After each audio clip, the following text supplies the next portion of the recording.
C'est au rayon médical que vous découvrirez le nouvel ouvrage du professeur Gilles Dreyfus, coécrit avec son confrère Alain Deloche.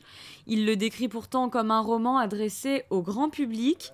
Les deux auteurs se sont penchés sur l'histoire incroyable du cœur artificiel.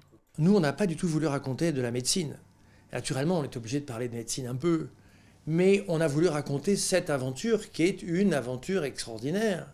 Parce que c'est une aventure où même si on n'y est pas arrivé, à ce cœur artificiel total complètement, on a fait des avancées et des compréhensions médicales fantastiques. C'est comme à la limite, vous savez, on est allé sur la Lune, on n'y retourne plus, mais le fait d'y être allé a fait faire des progrès à la technologie considérables. Le but n'était pas uniquement d'aller sur la Lune.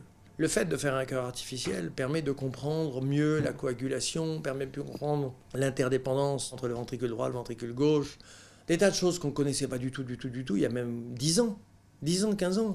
Donc il y a eu des très grands progrès qui ont été faits grâce à ça. Ces progrès fulgurants ont permis depuis plus de 40 ans de se rapprocher progressivement du cœur artificiel total.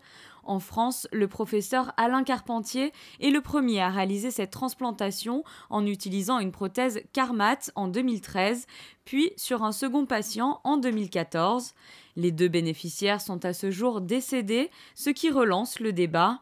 Gilles Dreyfus et Alain Deloche ont donc souhaité, à travers ce livre, présenter au grand public les enjeux de ce cœur artificiel et les possibles alternatives.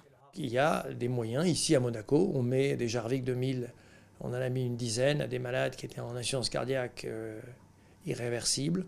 Et il y a des malades qui vivent depuis des années avec cette machine et qui ont une vie qui est tout à fait proche de la normale.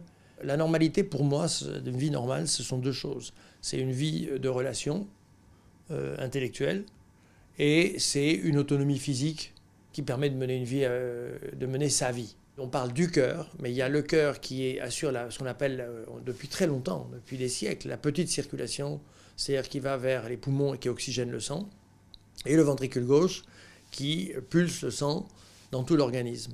Ces deux cœurs, ils marchent ensemble, mais ils ne marchent pas tant ensemble que ça. C'est un peu comme un couple. Alors, de temps en temps, quand ça va, ils marchent ensemble. Quand ça ne va pas, ils ne marchent plus ensemble.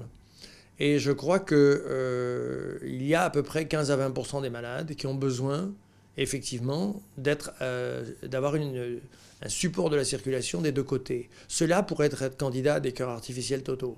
Donc, ce n'est pas uniquement un rêve médical. Il y a un besoin médical pour les malades qui existe.